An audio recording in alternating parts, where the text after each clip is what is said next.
लोग देख रहे हैं संसाधन और विकास के बारे में। पिछले वीडियो में हम लोगों ने देखा कि संसाधन किसे कहते हैं और संसाधन के कौन कौन से प्रकार हैं, जिसमें से हम लोगों ने दो प्रकार को देख लिया है, जिसमें उत्पत्ति के आधार पर संसाधन और समाप्ता के आधार पर संसाधन को हम लोगों ने देख लिया है। आज हम लोग देखेंगे कि स्वामित्व के आधार पर संसाधन कितने प्रकार से होते हैं। स्वामित्व का अर्थ क्या होता है? स्वामित्व का मतलब होता है स्वामी, मतलब कि किसी वस्तु पर किसी का अधिकार हो, उसी को हम लोग कहते हैं स्वामित्व। तो हम स्वामित्व के आधार पे जितने भी संसाधन है उसको चार वर्गों में रख सकते हैं। जो सबसे पहला वर्ग है वो है व्यक्तिगत संसाधन। व्यक्तिगत संसाधन किसे कहते हैं? व्यक्तिगत संसाधन वैसे संसाधन को कहा जाता है जिस पर किसी निजी व्यक्ति का अधिकार होता है। किसी निजी व्यक्ति का अधिकार हो, उसी संसाधन को व्यक्तिगत संसाधन कहते हैं। जैसे घर किसी एक व्यक्ति का है तो वो निजी संसाधन के अंतर्गत आएगा, यानी व्यक्तिगत संसाधन के अंतर्गत आएगा। अगर कोई व्यक्ति ज़मीन खरीद लेता है तो वो ज़मीन उस व्यक्ति क्या होगा, वो संसाधन किसके अंतर्गत आएगा? व्यक्तिगत संसाधन के अंतर्गत आएगा। कोई गाड़ी खरीद ले तो गाड़ी भी व्यक्ति अगर खरीदता है तो व्यक्तिगत संसाधन के अंतर्गत उसको रखेंगे। तो किसी निजी व्यक्ति का जिस संसाधन पर अधिकार होता है उस संसाधन को व्यक्तिगत संसाधन कहते हैं। अब देखते हैं दूसरा संसाधन, वो है सामुदायिक संसाधन। तो सामुदायिक संसाधन किसे कहेंगे? तो एक किसी भी समुदाय का संसाधन पर पूरे समुदाय के सदस्य का अधिकार हो, किसी भी संसाधन पर पूरे समुदाय के सदस्य का अधिकार हो, उस संसाधन को सामुदायिक संसाधन कहते हैं। जैसे एक गांव में जितने भी लोग रह रहे हैं एक समुदाय है, और वो पूरा समुदाय किसी एक संसाधन पर पूरा एक व्यक्ति अधिकार रखता हो तो उस संसाधन को हम लोग सामुदायिक संसाधन कहेंगे। जैसे पशुचारण, गांव के अंदर जो पशुचारण का जो ज़मीन होता है उस ज़मीन पर पूरे समुदाय का अधिकार है, इसलिए उस संसाधन को हम लोग कहेंगे सामुदायिक संसाधन। इसके अलावा क्या है, तो अगर कोई सामुदायिक कुआं है गांव के अंदर या सामुदायिक तालाब है गांव के अंदर, तो उस पर एक एक व्यक्ति का अधिकार होगा, वो सभी व्यक्ति उस पर अधिकार अपना व्यक्त कर सकते हैं। तो ये संसाधन कैसे संसाधन हो जाएंगे? सामुदायिक संसाधन। इसके अलावा शमशान घाट में सभी लोग जाते हैं तो वहाँ पे जो संसाधन है उस पर सभी समुदाय का अधिकार है, इसलिए सामुदायिक संसाधन के अंतर्गत आएंगे। सार्वजनिक पार्क में सभी लोग जा सकते हैं और उस पर जो अधिकार है वो सभी व्यक्ति का है, सभी व्यक्ति उस पर अधिकार व्यक्त कर सकते हैं। तो सार्वजनिक पार्क भी किसके अंतर्गत आएगा?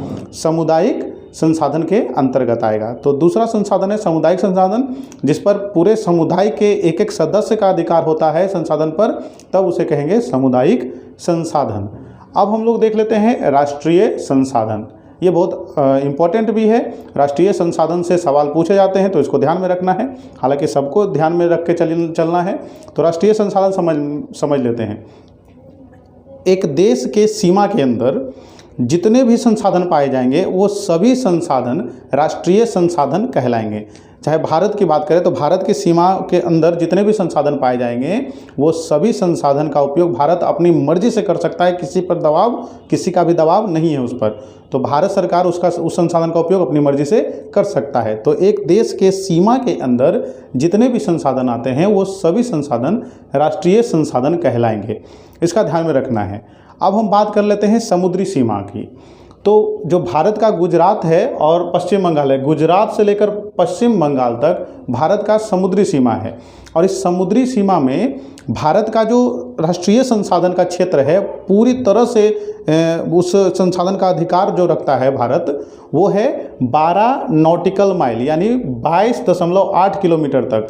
कोई भी ताकतवर देश या शक्तिशाली देश, समृद्ध देश अपने समुद्री सीमा का अधिकार जो है वो रखता है, इसलिए भारत एक समृद्ध देश में है और ये भी अपने समुद्री सीमा का अधिकार रखता है। और ये इसका जो समुद्री सीमा जो है पूरी तरह से जहाँ तक ये अपने संसाधन का उपयोग कर सकता है, वहाँ से अपने संसाधन को प्राप्त कर सकता है समुद्र में किसी भी तरह से, तो वो क्षेत्र है 12 नॉटिकल माइल। अब ये नॉटिकल माइल क्या होता है? नॉटिकल माइल होता है समुद्री दूरी को मापने की इकाई। जैसे हम लोग सड़क पर चलते हैं तो सड़क की दूरी को मापने की इकाई जो है वो 1 किलोमीटर, मीटर इस तरह से मापते हैं। उसी तरह से अगर समुद्र में चले जाएं तो समुद्र में जो दूरी मापी जाती है वो है नॉटिकल माइल से, NM से सूचित किया जाता है। इसके जलीय दूरी, समुद्री दूरी कह सकते हैं। तो 12 नॉटिकल माइल, 1 नॉटिकल माइल बराबर होता है 1.8 किलोमीटर। तो इस तरह से इसकी कुल जो दूरी हो गई 8 किलोमीटर हो गई। तो ये जो संसाधन है ये 12 नॉटिकल माइल तक जो राष्ट्रीय संसाधन के अंतर्गत आएंगे। अब समझते हैं एक और भाग है, 12 नॉटिकल माइल के बाद 200 नॉटिकल माइल तक भी उसी देश का अधिकार होता है, लेकिन वो देश ताकतवर होना चाहिए।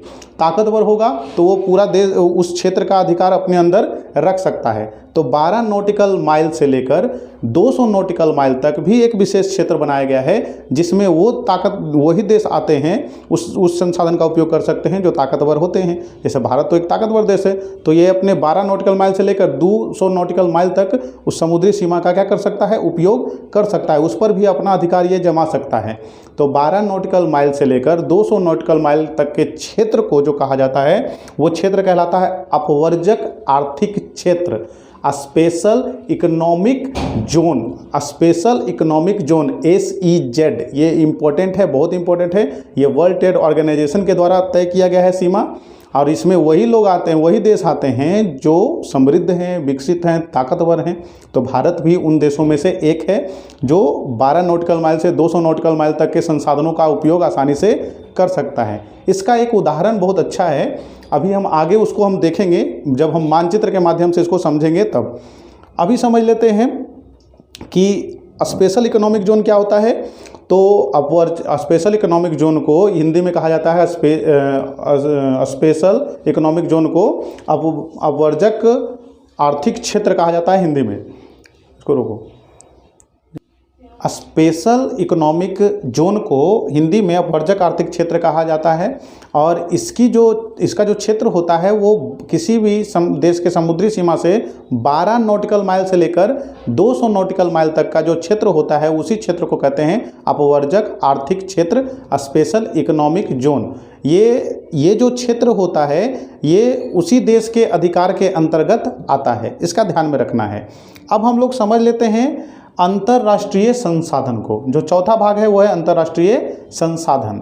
तो अंतर्राष्ट्रीय संसाधन किसे कहेंगे?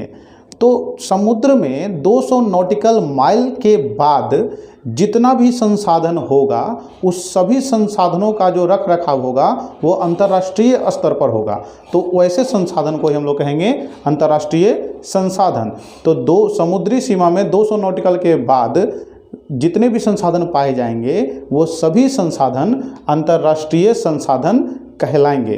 इसका ध्यान में रखना है। और इसका जो रख रखाव है वो करते हैं अंतर्राष्ट्रीय संस्थाएं, जैसे WTO हो गया, UN के द्वारा इसका रख रखाव किया जाता है।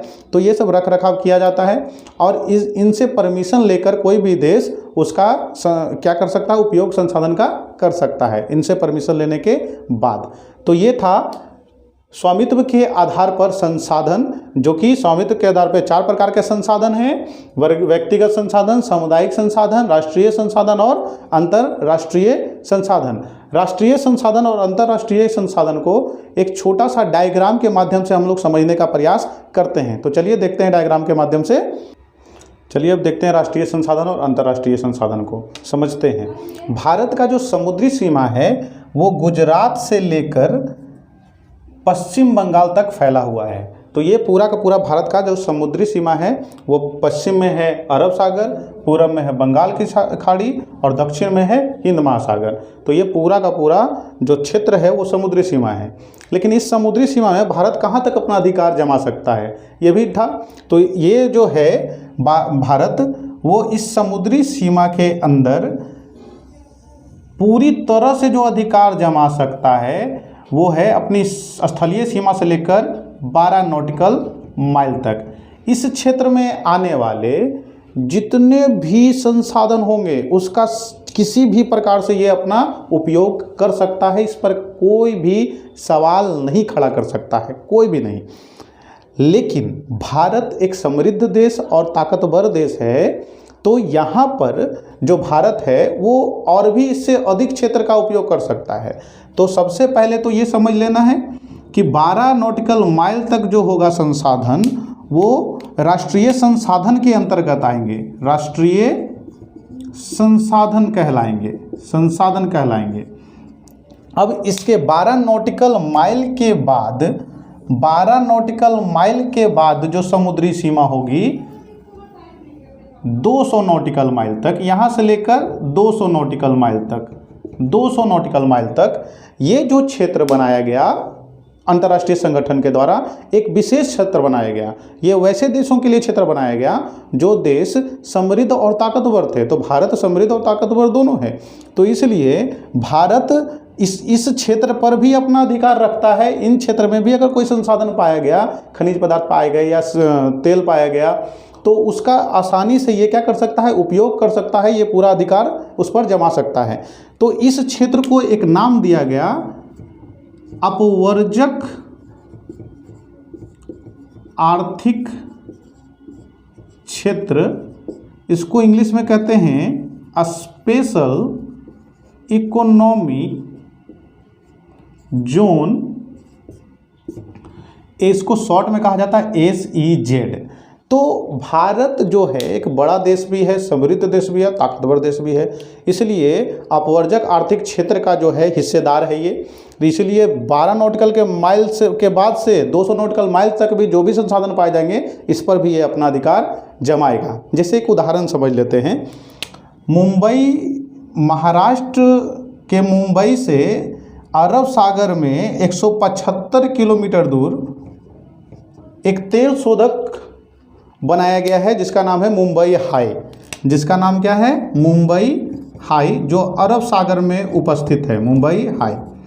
तो ये जो क्षेत्र है ये राष्ट्रीय संसाधन के अंतर्गत ही आते हैं, जो कि अपवर्जक आर्थिक क्षेत्र में आते हैं, अपवर्जक आर्थिक क्षेत्र में आते हैं। तो पूछता है मुंबई हाई कहाँ, किस सागर में स्थित है, तो ये स्थित है अरब सागर में। मुंबई से इसकी दूरी कितनी है, तो 175 किलोमीटर है। किस क्षेत्र के अंतर्गत आता है, तो स्पेशल इकोनॉमिक जोन या अपवर्जक आर्थिक क्षेत्र के अंतर्गत आता है।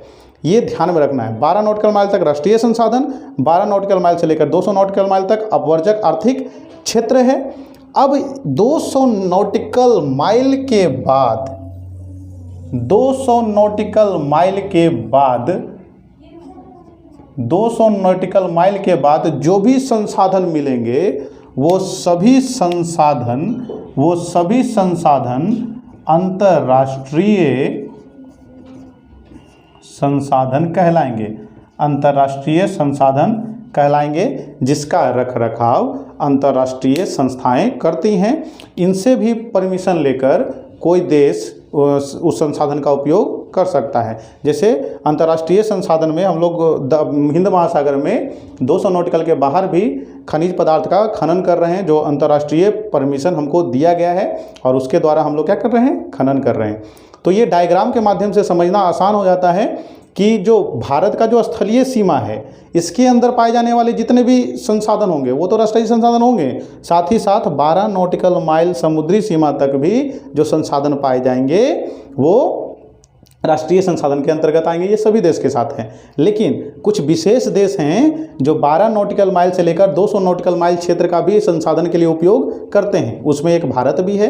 तो भारत अपवर्जक आर्थिक क्षेत्र यानी स्पेशल इकोनॉमिक जोन का हिस्सेदार है, और इस क्षेत्र में पाए जाने वाले सभी संसाधन का ये उपयोग कर सकता है। जैसे में उदाहरण है अरब सागर में स्थित मुंबई हाई, जहाँ से तेल शोधन किया जाता है, उसको मुंबई तक पहुँचाया जाता है, मुंबई से पूरे भारत में फैलाया जाता है। तो इस तरह से मुंबई जो हाई है वो स्पेशल इकोनॉमिक जोन में आता है, जो कि उसका भारत उपयोग करता है। तो इस तरह से हम लोगों ने स्वामित्व के आधार पे संसाधन को देखा। अब हम लोग संसाधन को देखेंगे विकास के आधार पर। चलिए आगे देखते हैं विकास के आधार पर संसाधन। आइए अब देखते हैं संसाधन का चौथा प्रकार, जो है विकास के आधार पर संसाधन। विकास के आधार पर संसाधन को 4 भागों में बांटा गया है। सबसे पहला है संभावित संसाधन, दूसरा है विकसित संसाधन, तीसरा है भंडारित संसाधन, और चौथा है संचित कोष संसाधन। तो पहला संभावित संसाधन। संभावित संसाधन किसे कहते हैं? वैसा संसाधन जिसकी भविष्य में उपयोग करने की संभावना हो, वैसे संसाधन को हम लोग संभावित संसाधन में रखते हैं। जैसे राजस्थान और गुजरात में सौर ऊर्जा और पवन ऊर्जा से विद्युत निर्माण करने की जो संभावना है वो बहुत अधिक है, लेकिन वर्तमान समय में इसका उपयोग नहीं किया जा रहा है। भविष्य में कभी तकनीक का विकास करके वहाँ से भी हम लोग विद्युत का निर्माण करेंगे। तो ये संसाधन जो है वो संभावित संसाधन के अंतर्गत आएगा। अब हम लोग देखते हैं विकसित संसाधन। विकसित संसाधन किसे कहेंगे? ये वैसा संसाधन है जिसका सर्वेक्षण किया जा चुका है और इसका अभी मौजूदा तकनीक के द्वारा इसका उपयोग किया जा रहा है, वैसे संसाधन को हम लोग विकसित संसाधन के अंतर्गत रखेंगे।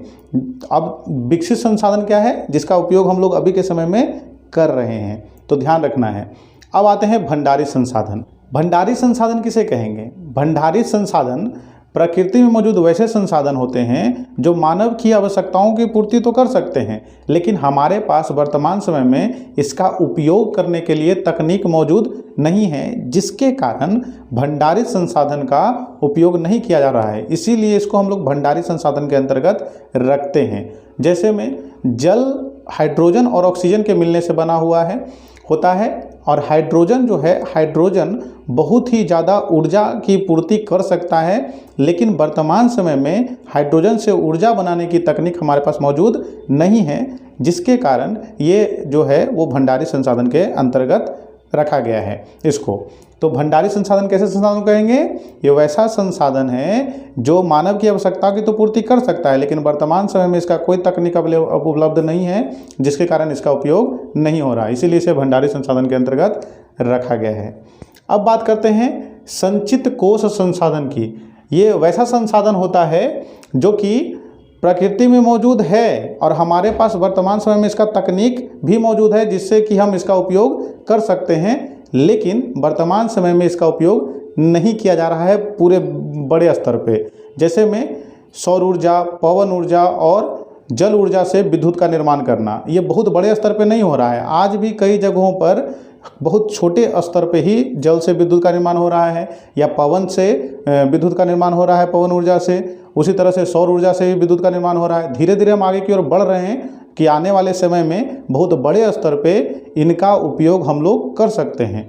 तो ये कैसे संसाधन हो जाएंगे? ये वैसे संसाधन जो प्रकृति में मौजूद हैं और हमारे पास इनका उपयोग करने के लिए तकनीक भी मौजूद है, लेकिन वर्तमान समय में बड़े स्तर पे इसका उपयोग नहीं हो रहा है, वैसे संसाधन को संचित कोश संसाधन कहते हैं।